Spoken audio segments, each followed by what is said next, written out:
अस्सलाम वालेकुम। कैसे हैं बच्चों?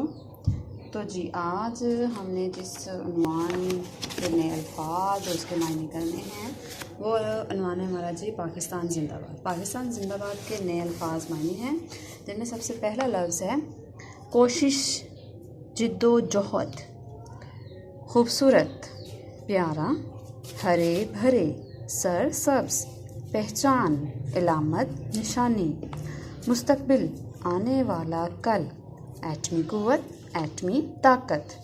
इसी से हम आगे जुमले बनाएंगे जिसमें पहला लफ्ज़ है हरे भरे।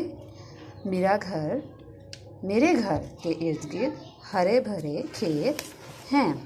इसी से हम एक और जुमला इसमें ऐड करेंगे, जैसे अली का बाग हरा भरा था। दूसरा लफ्ज़ है जी खूबसूरत, मेरा घर बहुत खूबसूरत है।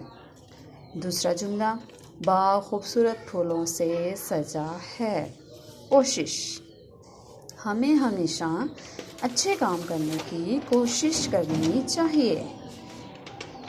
दूसरा जुमला हम बनाएंगे, हमें सलाम करने में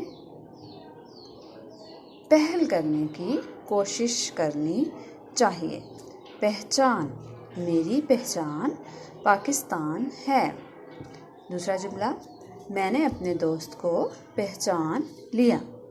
तो बच्चों आपने अब ये नए अल्फाज और उसके जुमले याद करने हैं अच्छे तरीके से और फिर इन्हें अपनी नोटबुक पर लिखना है ताकि आपको अच्छे तरीके से याद हो जाए। अपना बहुत सारा ख्याल रखिएगा। अल्लाह हाफिज़।